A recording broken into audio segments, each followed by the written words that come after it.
Sa bulwagang pambalitaan ng UNTV, si Attorney Reggie Tongol at si Angela Lagunzan.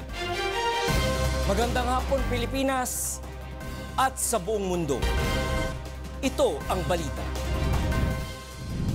Umano'y tagong yaman ni COMELEC Chairman Andres Bautista, pinaiimbestigahan na ng Department of Justice. Umano'y ill-gotten wealth ng Paul Chief, nais ding paimbestigahan sa Kamara.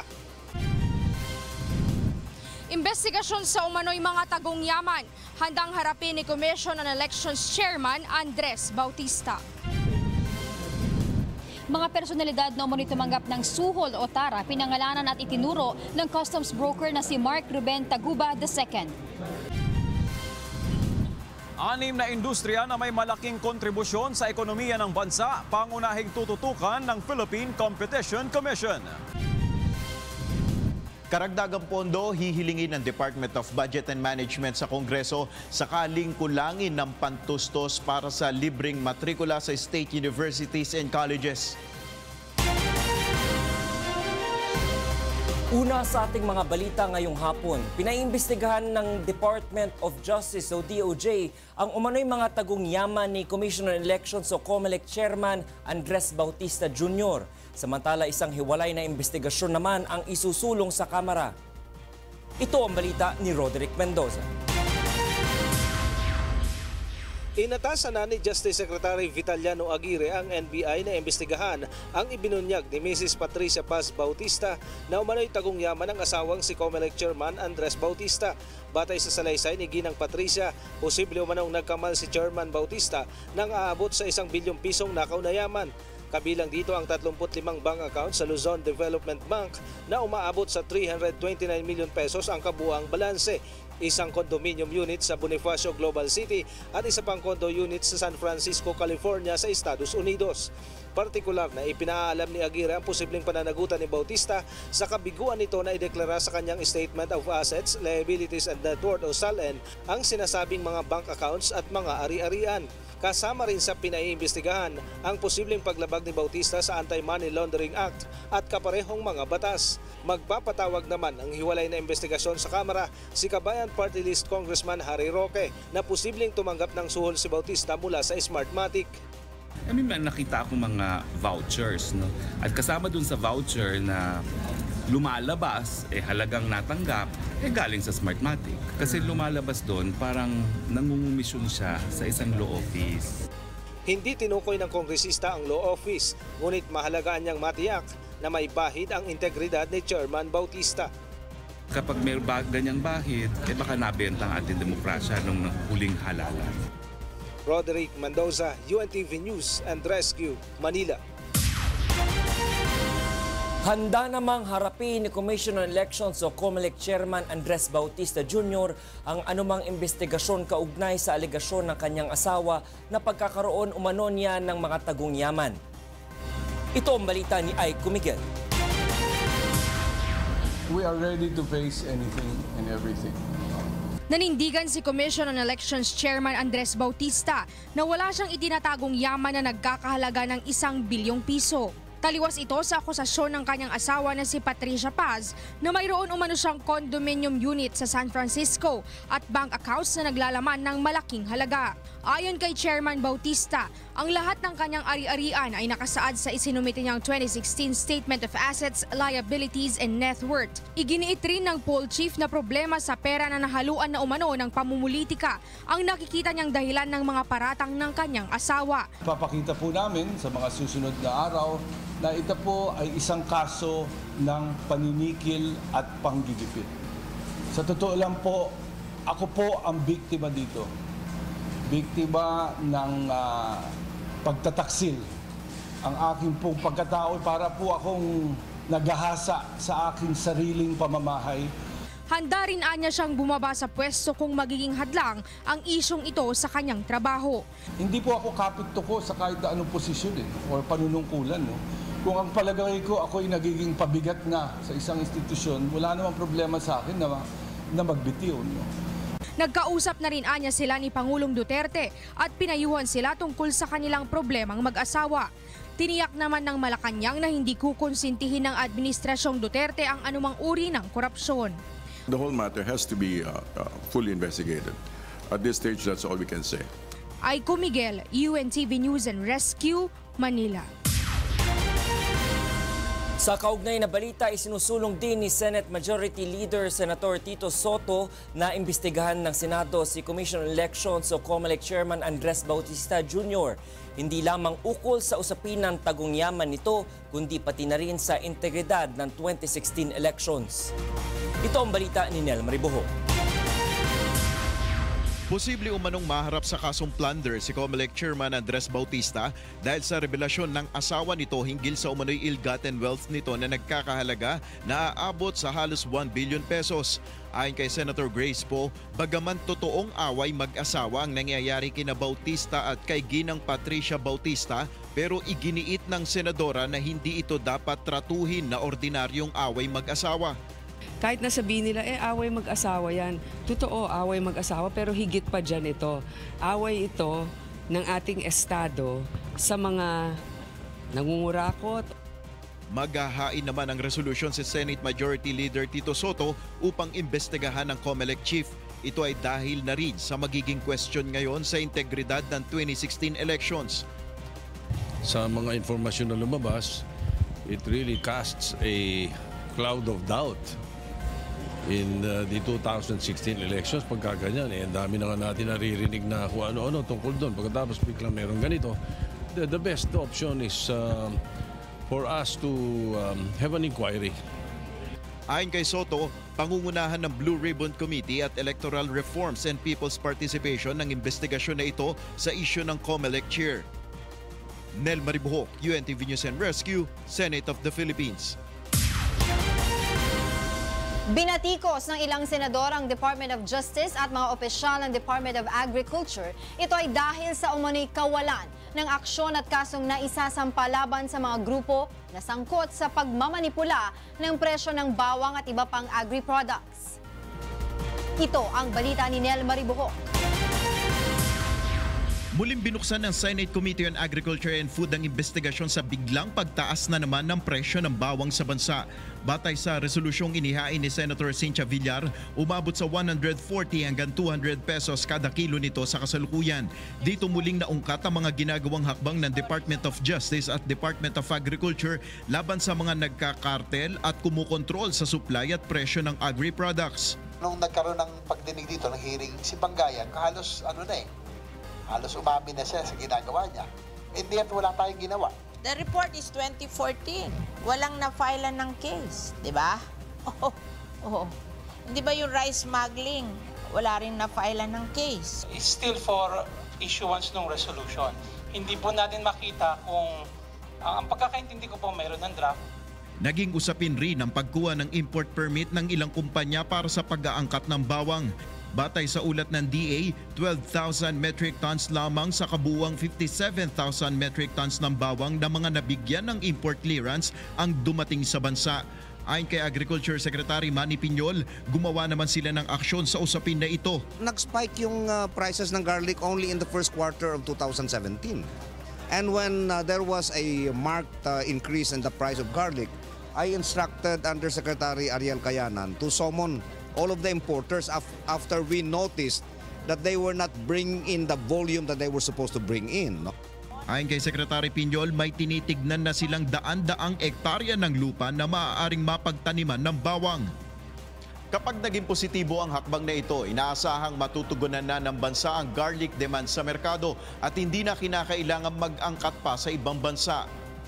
Nel Mariboho, UNTV News and Rescue, Senate of the Philippines. 6 na industriya sa bansa na may malaking kontribusyon sa ekonomiya ang pangunahing tututukan ng Philippine Competition Commission. Ito ang balita ni Victor Cosare. Bukas magtatapos ang itinakdang 2 taong transitory period sa lahat ng mga kumpanya upang masigurong sumusunod ang kanilang mga panuntunan sa Philippine Competition Act. Kasunod na nito ang paghahabol sa mga sangkot sa kartel o may mga anti-competitive practices. Sa panayam ng programang Get It Straight with Daniel Razon sa tagapagsalita ng Philippine Competition Commission, isa sa kanilang babantayan ay ang price fixing. bawal po ang price fixing na tinatawag. Ito po yung nagkakasundo ang mga magkalaban para ipako po sa isang level ang presyo ng bilihin.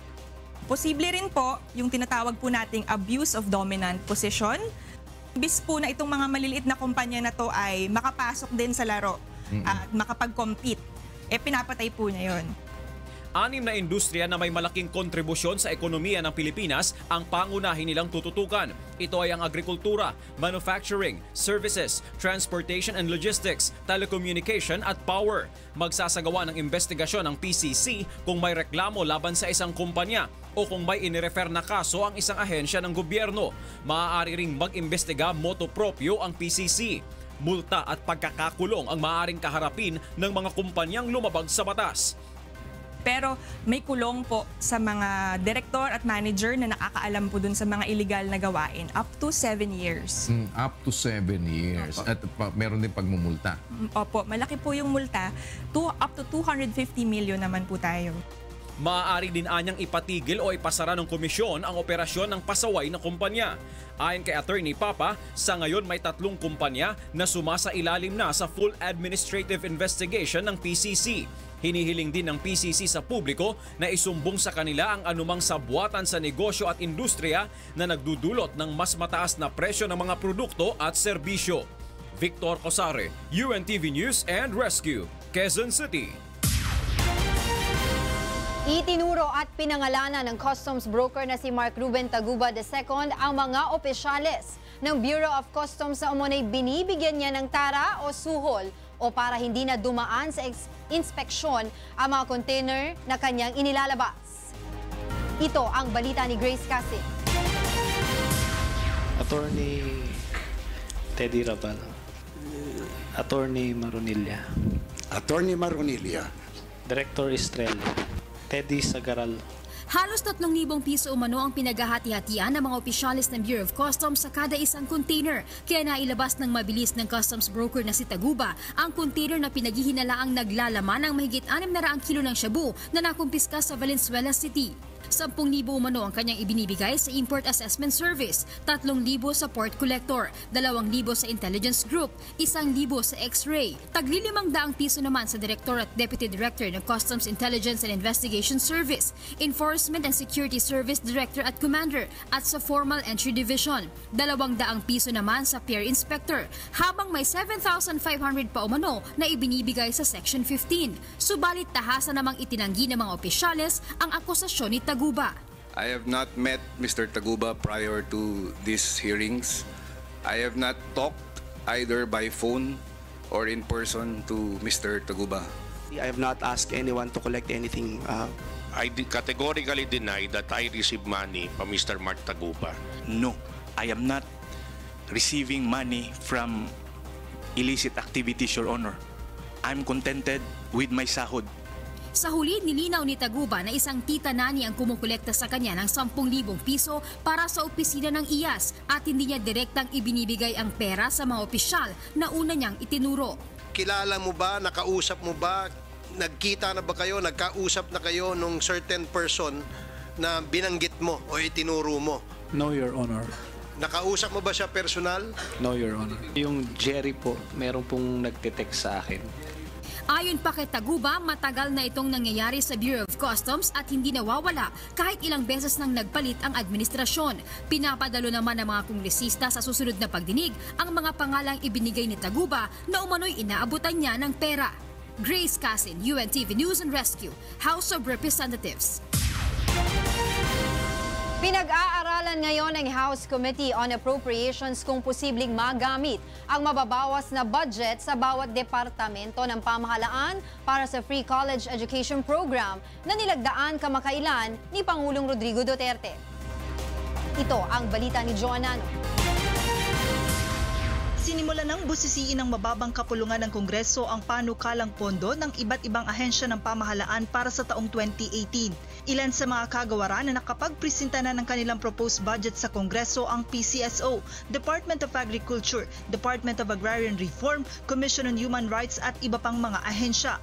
Ayon kay Committee on Appropriations Chairman Congressman Carlo Nograles, pinag-aaralan nila kung maaaring gamitin na pondo para sa free college education ang matatapyas sa budget mula sa ibang ahensya ng gobyerno.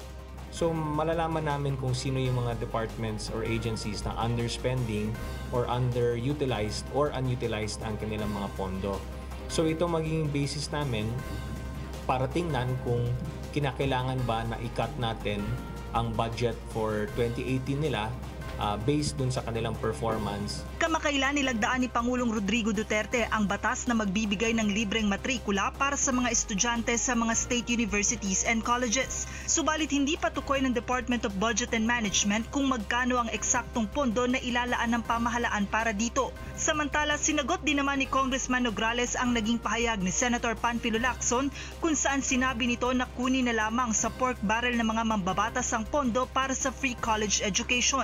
Sa isang ulat, sinabi ng senador na sobra pa ang 29.3 billion pesos annual PDAF ng mga mambabatas upang pondohan ang free college education program. Walang pork sa budget book na ito, no? Kasi kung may pork dito, immediately it will be brought to the Supreme Court's attention and the Supreme Court will immediately strike it down, no? Napakaklaro po sa Supreme Court decision kung anong ibig sabihin ng pork at pinagbabawal na po ang pork. Nakatakda namang makipagpulong ngayong linggo si Budget Secretary Benjamin Jokno sa Commission on Higher Education, TESDA at sa Unified Student Financial Assistance System for Tertiary Education upang buuin ang implementing rules and regulations ng naturang batas. Joan Nano, UNTV News and Rescue, House of Representatives.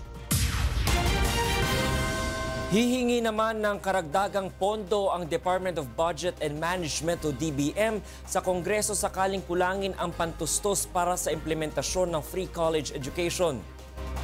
Ito ang balita ni Nel Maribuho. Hamon pa rin sa Department of Budget and Management kung saan kukunin ng bilyong pisong pondo na ilalaan para sa libreng matrikula sa mga estudyanteng nag-aaral sa state universities and colleges. Ito ay kasunod na rin ng paglagda ng Pangulo sa Universal Access to Quality Tertiary Education. Ayon kay DBM Secretary Benjamin Jokno, kung kinakailangan ay hihiling sila ng supplemental budget para ipantusto sa programang ito. Ngunit sa ngayon, ayon sa kalihim, hindi pa maipapatupad ng buo ang programa ng libreng kolehiyo. Remember that hindi pa naman full complement yung mga universities because of the K-12. So butas pa yung there are few freshmen and few sophomores, di ba? So these things will normalize siguro after 3 years. Ito rin ang pananaw ni Senator Sherwin Gatchalian dahil na rin sa usapin ng pondo. Maybe a 2-year or a 3-year phase-in process. Ibig sabihin, pondohan muna natin yung pinakamahalaga, which is the tuition fee. And then maybe on the second year, we can fund the miscellaneous fees. And then the third year, we can fund the subsidies. Aabot sa 25 billion pesos ang kinakailangang pondo para sa full implementation ng free tuition law. Sa mga gagawing pagdinig sa proposed budget ng administrasyon, inaasahan ng DBM na maididetalye ang bilang ng mga estudyante na dapat makinabang sa programa. We intend to maintain the capacity, current capacity. We cannot just, for example, a state college from 10,000 students magiging 50,000. Hindi naman pwede yun. Ayon naman kay Senator Panfilo Lacson, may pondo sa national budget na maaaring magamit sa free tuition law. Gayaan niya ng ginawa nila sa 2017 budget kung saan na-realign ang 8.3 billion pesos mula sa pork allocation ng mga congressman papunta sa pondo ng CHED. At ito rin anya ang gagawin nila pagdating sa 2018 budget. Nel Maribuho, UNTV News and Rescue, Senate of the Philippines. Susunod sa ito ang balita. Ozamis City Police Director, Chief Inspector Jovi Espinido, pararangalan dahil sa accomplishment nito sa kampanya kontra illegal na droga. Espinido, ididestino sa lugar kung saan mayroong narco-politician. Bilang ng mga nasawing pulis at sundalo sa nagpapatuloy na bakbakan sa Marawi, umabot na sa mahigit 120. Militar, mataas pa rin ang moral sa kabila ng tumataas na casualties. Pag-iimprenta ng mga balota ang gagamitin sa barangay at sangguniang kabataan elections sa Oktubre. Sisimulan na ng Commission on Elections sa Miyerkules.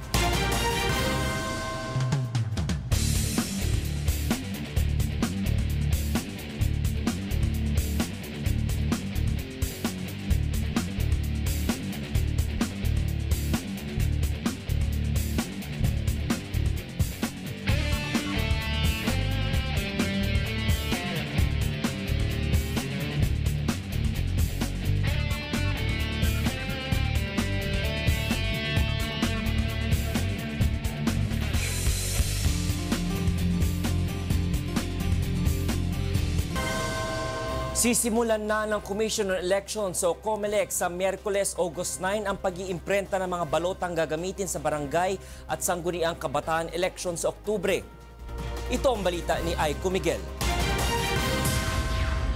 Tinatayang 77 milyong balota ang kailangang maimprenta para sa barangay at sangguniang kabataan elections sa Oktubre. Kaya naman kahit wala pang desisyon ng Kongreso kung itutuloy o ipagpapaliban ito, sisimulan na ng COMELEC ang pag-iimprenta sa Miyerkules. It is possible and we've done it before. Magpiprint muna ng mga template ballots and then at saka na lang ilalagay yung date. So we'll come out with an announcement tomorrow siguro of what area we will be printing and how many we expect to print. Ayon kay COMELEC spokesperson James Jimenez, naisiyakin ng COMELEC sa publiko na sila ay handa anuman ang magiging pinal na desisyon dito. Definitely hindi yan full blast printing kasi nga hanggat maaari gusto natin i-stretch out yung time na available for deliberations. But we need to start kasi kailangan din natin i-calibrate yung mga makina. Samantala, magsasagawa ng isang public hearing ang COMELEC sa August 15 sa Davao City, kaugnay ng magiging estado ng barangay and SK polls sa Mindanao. Nais malaman ng COMELEC ang pananaw ng mga taga Mindanao kung itutuloy pa ba o ipagpaliban na lang muna ang halalan dahil sa armed conflict sa rehiyon, partikular sa Marawi. Inaanyayahan din ng COMELEC ang publiko na magsumite ng kanilang position papers sa Region 11 COMELEC office bago o sa mismong araw ng hearing. Aiko Miguel, UNTV News and Rescue, Manila. Nagkasundo ang mga kongresista sa isinagawang all-party caucus na ipagpaliban sa May 2018 ang barangay at sangguniang kabataan elections na nakatakda ngayong October 2017. Subalit ayon sa mga kongresista, aantabayanan nila kung ano naman ang magiging pasya ng mayorya ng mga senador at dadaan pa ito sa legislative process bago tuluyang maipatupad. Pansamantala ring nananatili sa posisyon ang mga nakaupong barangay officials.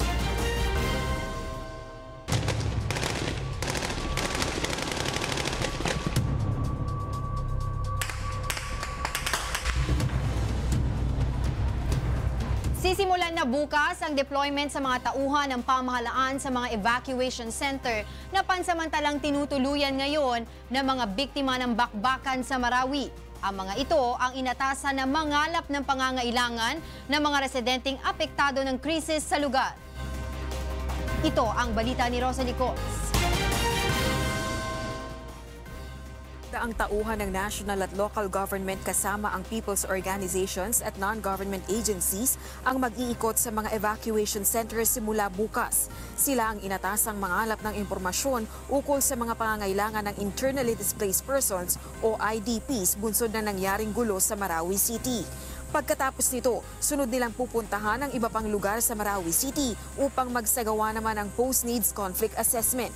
Dito malalaman kung magkano ang kailangan ng pamahalaan upang maibalik sa normal ang pamumuhay ng mga naapektuhang residente. Ito rin ang magiging batayan ng pamahalaan para sa komprehensibong recovery at rehabilitation plan sa Marawi City. Dito malalaman kung ilan ba talagang shelters ang kakailanganin, ilan ba talaga ang makakabalik, ilan ba ang kailangang itayong permanent shelters at ilan ang kailangang i-accommodate sa transitory shelter sites. Tiniyak naman ng pamahalaan na kabilang din sa minomonitor at isasama sa assessment ang mas nakararaming home-based IDPs o ang mga apektadong residente na wala sa evacuation centers at nakikituloy sa kanilang mga kamag-anak. Samantala, itinanggi naman ng militar na bumabagal ang isinasagawang military operation sa Marawi. we are trying to do our best to expedite it. But of course, we have other tactical considerations that we have to put in mind. The complexities on the ground, the considerations that we have to put in, like the presence of hostages still in the hands of the enemy. Rosa Licoz, UNTV News and Rescue, Malacanang. Nadaragdagan pa rin ang bilang ng mga pulis at sundalong nasasawi at nasusugatan sa patuloy na bakbakan sa Marawi City. Gayunpaman, nananatiling mataas ang moral ng tropa ng pamahalaan na nakikipaglaban sa mga teroristang Maute. Ito ang balita ni Lea Ilagan. Umabot na sa halos 700 ang bilang ng namamatay sa nagpapatuloy na bakbakan sa Marawi City sa loob ng nakalipas na 77 araw. Sa pinakahuling tala ng Armed Forces of the Philippines, 528 na ang napapatay mula sa ISIS-inspired multi-terrorist group. 122 sa puwersa ng pamahalaan at 45 sa sibilyan. Sa kabila ng pangyayari, nananatiling mataas ang moral ng sandatahang lakas ng Pilipinas ayon kay AFP Public Affairs Office Chief Colonel Edgard Arevalo. Dahil bukod sa pagdalaw ni Pangulong Duterte, dinalaw rin sila ni AFP Chief of Staff General Eduardo Año. Naramdaman niya ang moral ng ating mga sundalo ay nananatiling mataas sa kabila ng marami-rami na rin nating naging casualty at marami na rin nating nasugatan sa ating hanay. Namanghaan niya si General Año sa ipinakitang dedikasyon sa tungkulin ng mga sundalo. Yung mga snipers po natin, they remained in their position. They did not even allow themselves the opportunity to glance at their chief of staff. Their eyes were focused on their scopes. Their eyes were focused on their possible targets. Hiling ni AFP Chief of Staff General Eduardo Año sa kanyang mga tauhan sa Marawi Battleground, manatiling buhay para sa muli nilang pagkikita sa isang selebrasyon ng tagumpay kapag natapos ng lahat ang gulong dulot ng ISIS-inspired multi-terrorist group sa Mindanao. Lea Ilagan, UNTV News and Rescue, Camp Aguinaldo. Iniimbestigahan ngayon ng Philippine National Police ang umano'y ilang miyembro ng PNP na nakikipagsabuatan sa mga Maute terrorist group. Ito'y matapos makakuha ng isang PNP ID ang militar mula sa miyembro umano ng Maute terrorist group. Nilinaw ni PNP Chief Ronald Bato de la Rosa na matagal nang wala sa serbisyo ang naturang pulis na isang convert ng relihiyong Islam. Subalit kinukumpirma ni de la Rosa na mayroon silang iniimbestigahang ilang pulis. Meron tayong tinututukan, meron tayong imbestigahan, pero hanggang duda pa lang, pinag-dududahan, ginakadakan din ng counterintelligence operations, sinisi-CI natin. At yung mga tao na yon, nung niyari ng ID, hindi na talaga pulis yun, 2014 pa. Wala na yun sa serbisyo. Sa ibang balita, plano ng Philippine National Police o PNP na idestino si Police Chief Inspector Jovi Espinido sa lugar na kung saan mayroong narco-politician. Ito ang balita ni Monokson. Marami nag-request na doon sa i-assign. Marami nag-request, but hindi tayo basta-basta tapusin mo na yung problema doon sa Ozamis. Most requested ngayon si Ozamis City Police Chief Inspector Jovi Espinido. Ayon kay PNP Chief Ronald Bato de la Rosa, marami ang nakikiusap sa kanya na i-assign sa kanilang lugar si Espinido dahil sa mga accomplishment nito sa kampanya kontra illegal na droga. Kabilang na dito ang magandang trabaho umano ni Espinido upang mapababa ang bilang ng mga kaso kaugnay ng illegal na droga sa Albuera, Leyte at sa Ozamis City. Ang lugar kung saan napatay ang sinasabing narco-politicians na sina Albuera City Mayor Rolando Espinosa Sr. at Ozamis City Mayor Reynaldo Parohinog. Nang tanungin ng hepe ng pambansang pulisya kung saan susunod na idedestino si Espinido, ito ang sagot ni De La Rosa. Mag-determine muna tayo kung sinong next na target doon natin ilipat. Hintay muna tayo, validate muna natin kung saan siya pwede ilipat. Isang award rin ang igagawad kay Espinido kasabay ng pagdiriwang ng ika-116 na anibersaryo ng pambansang pulisya. I would like to correct you that baka sabihin nyo na dahil doon sa pagpatay kay Mayor Paruhinog, kaya siya bigyan ng award. Andito yung aking staff, yung aking member ng staff. Hindi pa nangyari yung Osamis incident, kasama na sa listahan si Espinido sa mga awardees for his accomplishment sa anti-drug operation sa Albuera at saka sa Osamis. Samantala, nakatanggap ng ulat ang PNP na mayroong ilang bangka na mula pa sa Lanao del Norte na dumaong ng papalihim sa Ozamis City. Hindi naman nangangamba ang PNP sa banta ng paghihiganti ng mga Paruhinog supporters. Bring it on! Ngayon pa nyo kami tatakutin. Matagal na nyo tinakot yung pulis. Marami ng pulis na pinatay ninyo. So bring it on! Tatakutin nyo yung PNP. Ayon sa PNP, matapos ang nangyaring insidente sa Ozamis City ay nagkaroon na ng lakas ng loob ang mga tao upang magsumbong sa pambansang pulisya hinggil sa mga katiwalian na nangyayari sa kanilang lugar. Isang halimbawa dito ay ang pagkakadiskubre sa umano'y mass grave ng mga Paruhinog. Mon Hokson, UNTV News and Rescue, Camp Crame. Nanawagan naman si Ozamis Police Chief Inspector Jovi Espinido sa mga biktima ng pamilya Paruhinog na huwag matakot at makipagtulungan sa pulisya upang makapagsampa ng kaso laban sa pamilya. Ito ang balita ni Weng Fernandez. Patuloy ang pangangalap ng Osamis PNP ng mga ebidensya na magdidiin sa mga pamilya Paruhinog. Dahil dito, nanawagan ang hepe ng pulisya ng Osamis na si Police Chief Inspector Jovi Espinido sa mga witness at mga biktima ng mga Paruhinog na magtungo sa kanilang tanggapan at makipagtulungan upang makapagsampa ng kaso sa mga ito. Kaya nga, siguro maghingi tayo ng karagdagan mga investigator sa taas na nasyonal na makaikot ba sa mga pagtanong, paghanap ng mga may biktima sa robbery. So sa ginawa natin ngayon, makuha natin yung mga picture, mag-profile natin para mapadala natin sa mga yung mga dati na hold up. Kung kasali pa ito sa once makasabi sila kasali itong mga mukha na to, then formal charge against this person. Natitiyak din anya ng pulisya na hindi na basta-basta magagalaw ang mga lumutang na witness ng mga tauhan ng mga Paruhinog, bagamat may mga kamag-anak pa itong nagtatago sa batas. Yes, 100%.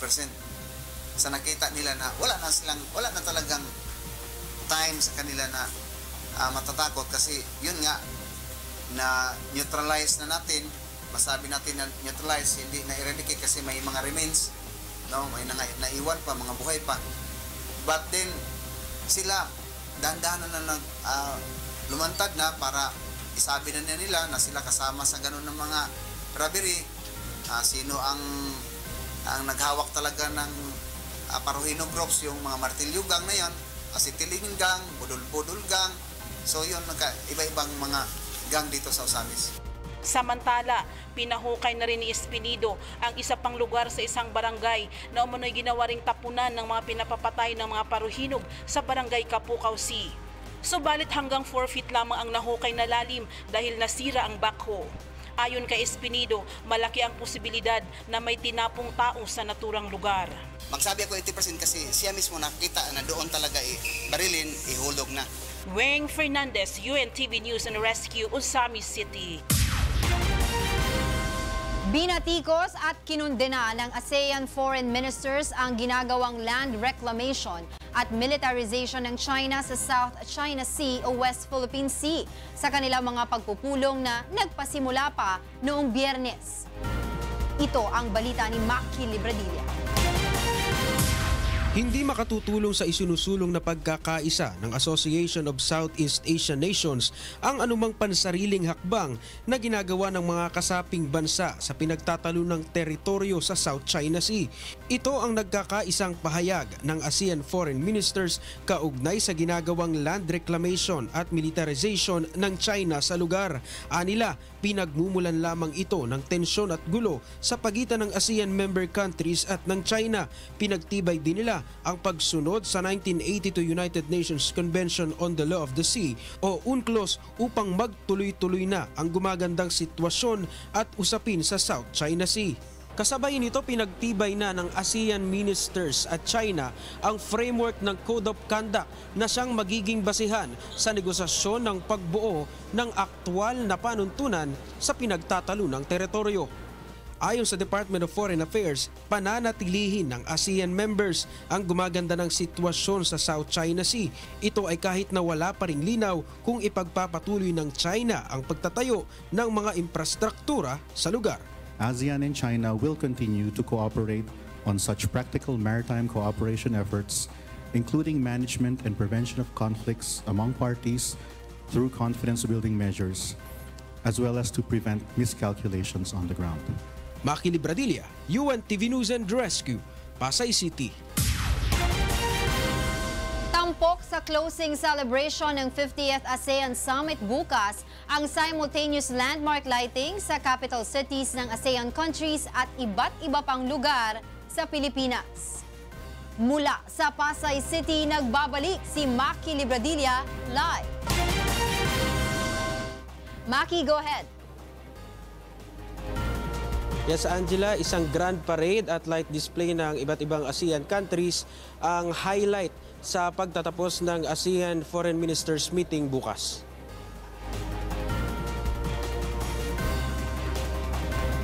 Magsisimula ito sa pamamagitan ng pagpapatunog ng busina sa Manila Bay at iba't ibang pantalan. Pagkatapos nito ay magsisimula na ang parade kung saan sa Luneta ang starting point at magtatapos sa CCP Complex. 6:55 PM naman ay nakaschedule ang countdown para sa landmark lighting. Ang lighting display ay naaayon umano sa tema ng 50th ASEAN na Under One Light, We Are One ASEAN. Pagkatapos naman ito, alas 7 ng gabi ay magkakaroon ng libreng concert sa Bonifacio Global City. Tampok dito ang 10 pop artist ng ASEAN countries kabilang si Christian Bautista para irepresenta ang Pilipinas at iba pang OPM artist.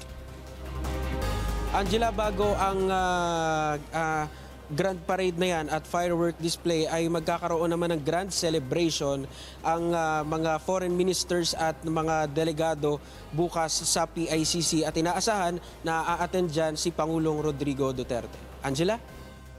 Maraming salamat sa iyo, Maki Libradilla.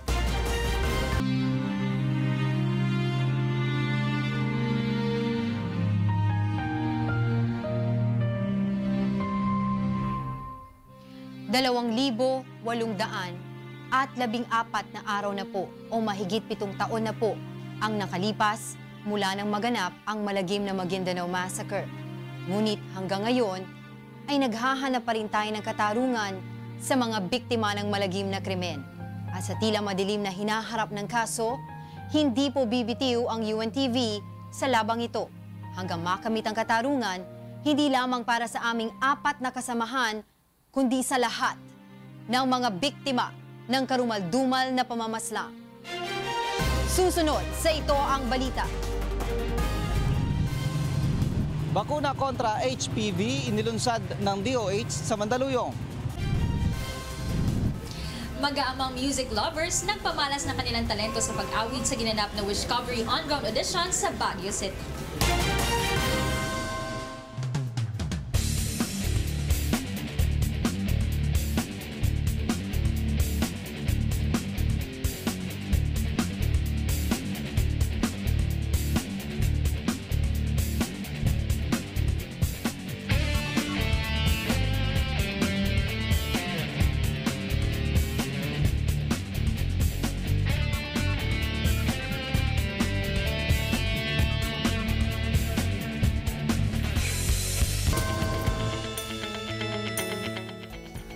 Daan-daang libong mag-aaral ang makikinabang sa libreng bakuna laban sa Human Papilloma Virus o HPV na karaniwang sanhi na nakamamatay na cervical cancer.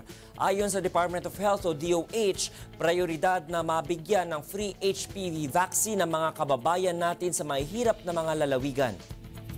Ito ang balita ni Ray Pelayo. Nasa 8,000 mga grade 4 to 7 students na may edad 9 hanggang 14 ang mabibigyan ng Human Papilloma Virus o HPV vaccine. Inumpisa nito ngayong araw ng DOH at LGU ng Mandaluyong dito sa Addition Hills Integrated School, Mandaluyong City, kung saan 180 na mga estudyante ang unang makikinabang. Nasa 700,000 estudyante ang kabuuang bilang na makikinabang sa bakuna at uunahin ng DOH ang 47 lalawigan ngayong taon kung saan marami ang mga mahihirap. Ayon sa DOH, 79% ng cervical cancer sa mga babae ay sanhi ng HPV. Pangalawa ito sa lahat ng cancer sa pangunahing ikinamamatay ng mga kababaihan sa buong mundo. Ang cervix ay bahagi ng reproductive system ng mga babae.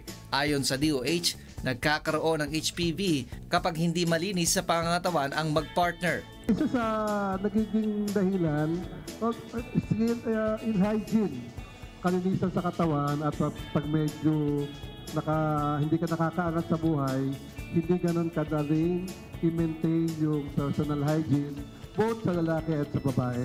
Sa Pilipinas ay mahigit sa 6,000 ang naitatalang bagong kaso ng cervical cancer at 12 ang namamatay araw-araw. Ayon sa DOH, libre ang bakuna, ngunit kung magpapabakuna sa labas ay nagkakahalaga ito ng 5,000 piso. Kapag nagkasakit ng cervical cancer, kailangan ng hanggang 500,000 piso para sa pagpapagaling mula dito. Naglaan ng DOH ng 650 million pesos para sa HPV vaccine ngayong 2017 habang may 400 milyong piso naman nakasama sa 2018 proposed national budget. Ray Pelayo, UNTV News and Rescue, Quezon City.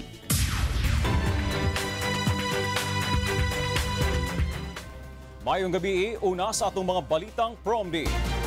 Ipanguluhan sa kapisanan ng mga broadcaster ng Pilipinas o KBP ang pagtanom sa kapin sa 3,000 kasimilya sa kahoy sa Mabitak, Laguna. Samtang nagpatigayon og simulation exercise ang PNP Special Weapons and Tactics Region 3 isip pagpangandam sa posibleng pagpanghasi ug kagubot sa mga terorista sa rehiyon. Kini ang balita ni Joshua Antonio. Bilang paghahanda sa seguridad at paglusob ng mga terorista, magkakaroon ng simulation exercises ang PNP Special Weapons and Tactics sa 7 probinsya sa Central Luzon. Isinagawa ang pilot testing sa Pampanga noong Sabado ng umaga dahil malalaki ang mga syudad dito tulad ng City of San Fernando at Angeles City na posibleng atakihin ng mga terorista katulad na nangyari sa Marawi City. Ayon sa SWAT, kabilang din ito sa kanilang ginagawang seguridad sa idinaraos na ASEAN meeting sa bansa. Umpisa pa lang po ito sa Pampanga. In fact, ang susunod nga po namin balak ay doon po talaga sa actual na hindi po alam ng mga tao sa isang commercial ay sa isang mall o sa isang hotel. Yun po yung susunod naming plano. Mahigit sa 3,000 mga fruit-bearing trees tulad ng sampalok, lansones, duhat at mangga ang tulong-tulong na itinanim sa bahagi ng bundok ng Sierra Madre sa barangay San Antonio, Mabitak, Laguna noong Sabado. Ang broadcasting is not only the dissemination of information. We have a lot of advocacy sa kapisanan ng mga broadcaster ng Pilipinas, kundi tulong din sa ibang aspect ng kabuhayan ng tao, and then ito, environment protection. Hinikayat naman ng KBP officials ang LGU officials na bantayan at ipagmalasakit ang mga bini ng puno na naitatanim sa iba't ibang lugar sa bansa upang ito ay mapakinabangan sa hinaharap. Para nga ibalik yung kagandahan ng ating mga kagubatan, no? Marami sa ating in the past, alam natin, inabuso natin ng ating kalikasan. Nakalbo yung ating mga kagubatan. Yung ating watershed ay nawawala na. Kailangan natin magtanim ng mga punong kahoy para ma-restore natin ang ating mga watershed. Sa datos ng KBP, mahigit 1 milyong puno na ang kanilang naitanim sa iba't ibang bahagi ng bansa sa loob ng 8 taon. Joshua Antonio, UNTV News and Rescue, Philippines. Gapin sa 60 milyones pesos ang igahin matag tuig sa lokal nga panggamhanan sa Davao City alang sa mga scholar sa Dakbayan. Kini ang balita ni Marisol Montaño. Kapin sa 1,000 ka mga scholars ang kabahin sa Educational Benefits System Unit o EBSU sa lokal na panggamhanan sa Davao. Niadto pang petsa 3 sa Abril gipirmahan ni Mayor Sara Duterte Carpio ang Executive Order No. 3 alang sa Educational Assistance Program. Kabahin sa bag-ong programa ang libreng pagpaskwela sa medical ug law school kung diin 56 ang bulahan nga nakasulod. Mukabat sa kapin 60 milyones pesos ang igahin nga annual budget sa Davao City Government alang sa maong programa. Apan tinguha usab sa lokal nga pagamhanan nga mas daghan pa ang ilang matabangan sa umalabot nga panahon. We did not require you to serve government. What we expect you to do is go back to your communities and help others. Nagpahinumdum usab ang City Mayor sa mga scholar nga unahon og seryosohon ang pag-eskwela tungod kay alang usab kini sa ilang kaugmaon. Marisol Montaño, UNTV News and Rescue, Davao City. Ginapaimbentario sa Philippine Ports Authority ang mga pribadong pantalan sa Zamboanga City nga posibleng ginagamit sa smuggling o uban pang illegal nga kalihukan sa dakbayan. Kini ang balita ni Dante Amento.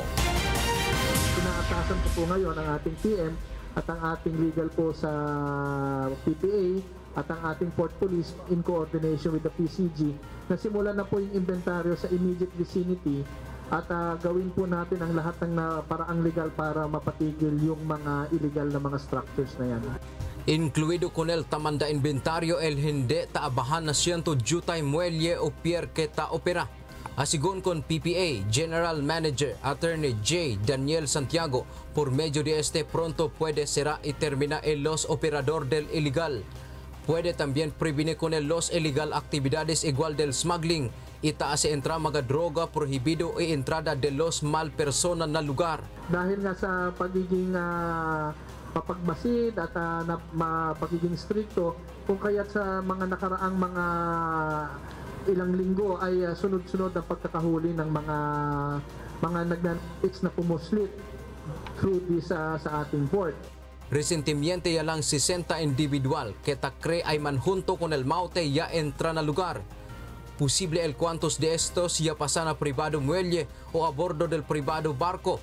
Yari itira si Santiago que de ellos el mandato acerca del regulación del todo muelle na entero país pero hindi el mag-aalya na autonomous regions, special economic zone.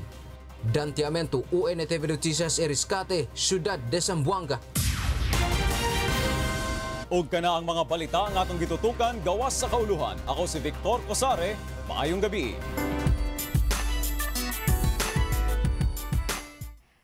Sa ikatlong pagkakataon, susubukin ng isang composer mula sa lalawigan ng Rizal na manalo at makapasok sa Grand Finals ng A Song of Praise Music Festival Year 6. Ito ang balita ni Darlene Basingan. Nananatili pa rin ang pag-asa ng song composer na si Bernabe Escudero Jr. mula sa Antipolo, Rizal na makasali sa ASOP Grand Finals. Bagamat hindi pinalad sa unang 2 beses sa pagsali niya sa naturang kompetisyon, hindi pa rin siya nawalan ng loob na lumikha ng panibagong awit upang muling makasali.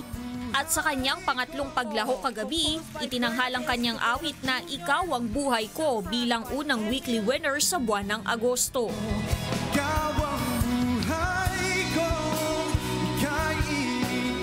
Yung pag-ibig sa akin ng Panginoon Soristo, na-realize ko na napakarami niyang pag-ibig sa akin. Kaya bilang mensahe ko sa kantang yun, gusto kong imensahe sa kanya na ikaw yung buhay ko. Umani naman ng papuri mula sa mga hurado ang likhang awit ni Bernabe. OPM na OPM yung dating, yeah? Pinoy na Pinoy. Ang ganda, ang ganda. Ang sarap ulit-uliting pakinggan ng kanta. Sinasabi mo, ito pala yung patungkol sa Panginoon. No? Oh, yun yung isang kulay nun. Pero nagustuhan ko yung kulay na parang mali. Pero parang tama rin pala. Okay. Magaling ang konsepto. Tinalo ng awit na Ikaw ang Buhay Ko ang awiting Ang Lahat ng Bagay ni Dino de Guzman ng Pasay City at ang likang awit ni Emmanuel Talon ng Isabela na Asin at Ilaw. Samantala, nag-enjoy naman ang singer-actress na si Maris Riquet sa kanyang first experience bilang ASOP judge. Sobrang magaganda lahat. Excited na ako for next year. Kasi sabi ko, ay nako, ang daming magagandang songs. Tas siguradong sisikat. Darlene Basingan, UNTV News and Rescue, Philippines. Kabilang sa halos 100 Wishcovery auditionees sa Baguio City na nagbahagi ng kanilang talento ang mag-aamang music lovers. Narito ang aking report. kasamang nagtungo sa Wishcovery on-ground audition sa Baguio City ang mag-aamang Packing. Ang padre de pamilya na si Frank ang #1 musical influence ng kanyang mga anak na sina Joko at Louie. Ilang beses nang naging bahagi ng iba't ibang kompetisyon ng mag-aama, ngunit ito ang unang pagkakataon na magkakasama silang sumali sa isang singing contest.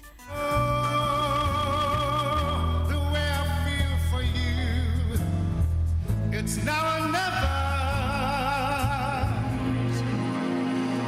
Please be true.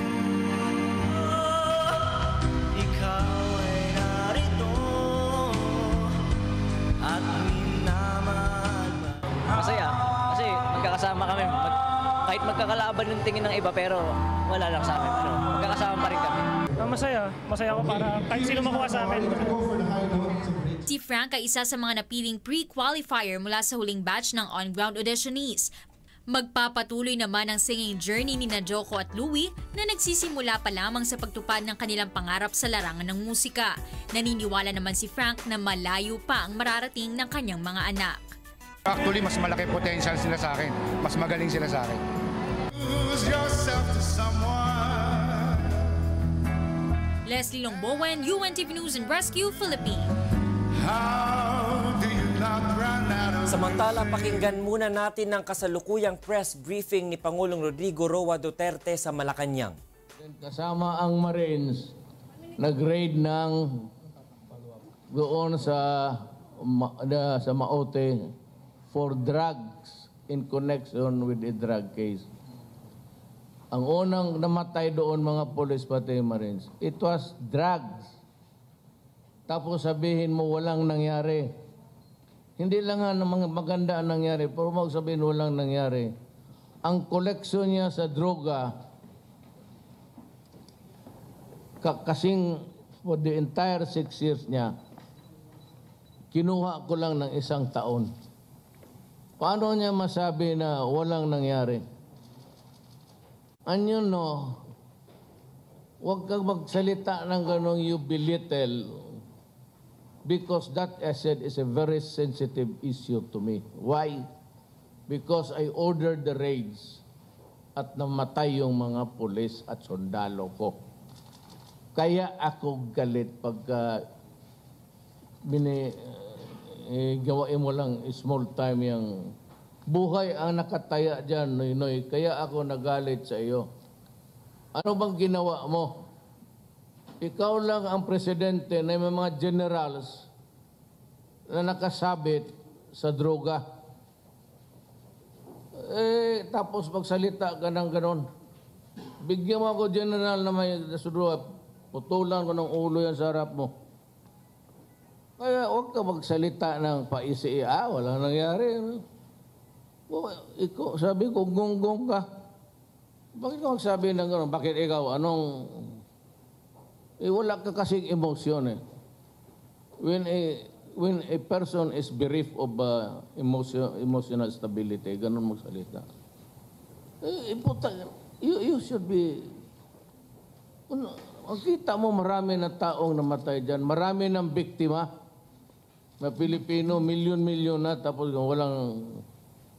When you are one of the responsible officials of, as a matter of fact, the highest, tapos walang nangyari. Ito naman si Grace po, madali kaagad, yung motherhood statement kaagad. Watch your mouth. Noon alaala ko, mayor pa ako, may minura ako, galit ako. Grace, nakinig ka man. Nagmumura na ako noong kampanya, sobra pa. Double the vulgarity and everything. Alam na ng tao yan, Luzon, Visayas, Mindanao, na nagmumura ako. Ngayon, masama ang bunganga ko, masama ang ugali ko, nag-eleksyon tayo. Isang kapinulot. Di number 4 ka. Sinong number 1? Ako. Ako yung nagmumura. Ako yung naglahat ng putang inang anong gusto mo, bakit natalo ka? Kung gusto ng Pilipino, the prim and proper, na walang bastos na ano. Eh bakit natalo ka kung gano'n? Eh may pera ka pa. You had the money, you had the aura of father mo lang man yung nagsimrador sa iyo. Yun lang ang kapital mo. Ano bang kapital mo? At baka naman sabihin na, watch your mouth. My mouth is not for your mouth. If you want to wash your mouth every day, do it. Huwag mo akong pakialaman kasi ako nagmumura talaga noon pa. Tapos when you hear that, motherhood statement ka kaagad. Eh, lahat naman tayo may depekto. Ikaw, anong depekto mo? Ikaw, ang lakas mong manigarilyo, hindi alam ng Pilipino, ang lakas mong uminom ng brandy. Totoo lang. Eh, yan ang sikreto mo. Ako, walang sikreto. Binubuga ko lahat. Sanay ka kasi mag-ano sa akin. You admonish me as if you are the mother. Motherhood, ano ka kaagad. Alam mo na nagmumura ako, bakit mo pa ako total kung gusto pala nila yung disenteng babae na walang mura, wala lahat, di nanalo ka. Ikaw yung popular, ikaw yung pera. Ikaw yung blessed ng simbahan. Ginawaan ka pa ng prayer. Hail Mary, full of grace. Ako, anong binigay nilang dasal sa akin ng mga pare, pati itong mga... Kung bakit naghinto sila? Sabihin ko sa inyo para... Bakit itong Amerika naghinto? Sabihin ko sa inyo balang araw. Kita mo na... May namatay naman dyan, pakialam ko dyan, patay na yan. Pero bakit naghinto sila? I'll tell you later. Huwag kay kabibisita lang ni... Pero sinabi ko yan doon kay... na-interview ninyo si Bishop. Sir, short lang. So can we go back a little bit on Chairman Bautista? So when the lawyers of Ms. Patricia went to you to talk to you, what help did they ask you? Wala, gusto nila paalamin lang ako na mayroon silang i-file na kaso. Okay. Kasi nga, the integrity of the entire elections may be put into an issue. Kaya ko sabihin parang, talo yan si Duterte, bakit nanalo yan? Kita mo yung ano? Sir, do you think that this issue will have an effect on the credibility of the elections which you won? At yan po ang bahagi ng press briefing ni Pangulong Rodrigo Roa Duterte kung saan ipinahayag ng Pangulo na siya ay hindi satisfied dun sa mga sinabi ni Senador Grace po at saka ni dating Pangulong Noynoy Aquino. At sinusubukan po namin kunin ang reaksyon ni dating Pangulong Noynoy Aquino ukol naman dito. Abangan po ang kabuuang detalye niyan mamaya sa Y News. At yan ang naging kabuuan ng ating balitaan ngayong gabi. Aming inilahad ng buong katapatan kung paano namin nasaksihan. Kayo'y makapagtitiwala ng aming nakita at narinig ang aming ibinabalita. Magandang gabi!